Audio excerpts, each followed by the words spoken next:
السلام علیکم ورحمۃ اللہ وبرکاتہ۔ میرا نام عامر قادری ہے اور آپ دیکھ رہے ہیں ہمارا یوٹیوب چینل۔ سب سے پہلے کریم آقا علیہ السلام کی ذات اقدس پر درود پاک کا نذرانہ پیش کر لیتے ہیں۔ اللہم صلی وسلم وبارک علی سیدنا و مولانا محمد معدن الجود والکرم وعلی آلہ وصحبہ وبارک وسلم۔ ناظرین محترم، امید ہے کہ آپ خیر و عافیت سے ہوں گے۔ اللہ تبارک و تعالی آپ کو اور ہمیں دونوں جہاں کی بھلائیاں عطا فرمائے۔ ناظرین محترم، ایک خاتون اپنے بیٹے کے ساتھ سڑک کے کنارے جا رہی تھی تو اس نے دیکھا کہ ایک گندی حالت میں ایک شخص ہے، عجیب و غریب اس کی حالت ہوئی پڑی ہے اور وہ بھیک مانگ رہا ہے۔ تو اس عورت نے اپنے بیٹے سے کہا کہ اے میرے بیٹے، تم پڑھ لکھ جاؤ، کامیاب ہو جاؤ، ورنہ تمہیں بھی اسی طرح بھیک مانگنی پڑے گی اور اسی طرح تمہاری حالت بھی ہو جائے گی۔ ایک اور خاتون اسی سڑک کے کنارے سے گزری اور اسی فقیر کو دیکھا، اسی بھکاری کو دیکھا تو وہ اپنے بیٹے سے کہنے لگی کہ بیٹا، تم پڑھ لکھ جاؤ، کامیابی حاصل کر لو گے تو اس طرح کے فقیروں کی، اس طرح کے بھکاریوں کی تم زندگی بدل دو گے، ان کی زندگی بدل سکو گے، ان کو زندگی بدل دینے کا تمہیں موقع مل جائے گا، اسی لیے تم پڑھ لکھ کر کامیاب ہو جاؤ۔ اب اگر ذرا غور کیجئے تو دونوں مائیں اپنے بچوں کی تربیت کر رہی ہیں، لیکن دونوں کے نتائج بالکل ہی جدا نکلیں گے۔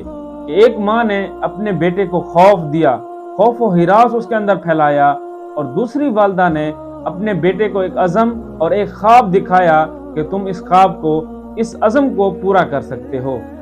تربیت بہت ہی نازک والا کام ہوتا ہے، تو یہ اگر تربیت کرنا چاہیں تو چاہے علماء کا منبر ہو یا اساتذہ کی ڈیسک ہو یا والدہ کی گود ہو یا والد کی دیکھ بھال ہو، تو تربیت ایسے انداز میں کی جائے کہ اگلے کو خوف محسوس نہ ہو، بلکہ وہ اس کو انجوائمنٹ سمجھ کر اس کام کو، اس خواب کو پورا کر جائے۔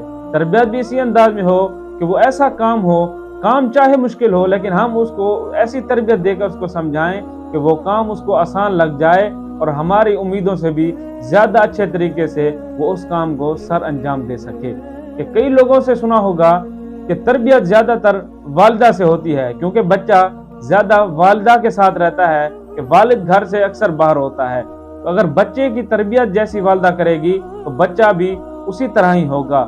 اگر والدہ نے بچے کو کیا سکھایا، موبائل چلانا سکھایا، ڈرامہ دکھانا سکھایا یا گالی گلوچ سکھایا، تو بچہ بڑا ہو کر وہی کچھ کہے گا، وہی کچھ بولے گا اور اپنی تربیت کا اظہار وہی کرے گا کہ جو کچھ اس کو سکھایا گیا تھا۔ اسی لیے اگر کوئی ہمارے تحت ہے، کوئی اولاد ہے، کوئی نوکر ہے، کوئی ملازم ہے، جو کچھ بھی ہے، تو ہمیں ان کی تربیت اچھے انداز سے کرنی چاہیے تاکہ وہ ہماری دنیا بھی اور آخرت میں بھی ہمارے کام آ سکے۔ اگر ہم تربیت ان کی اچھی کر لیں گے تو وہ دنیا کے کئی کاموں میں جہاں ان کو وہی تربیت کام آئے گی، وہی تربیت ان کو یاد آئے گی، تو وہ ہمیں بھی اچھے الفاظوں سے یاد کریں گے کہ فلاں صاحب نے مجھے یہ تربیت کی تھی، یہ مجھے سکھایا تھا، تو اس کی وجہ سے میں دنیا میں بھی اور آخرت میں بھی رسوائی سے بچ گیا، ذلت سے بچ گیا، تو وہ ہمیں اچھے الفاظوں سے یاد کریں گے۔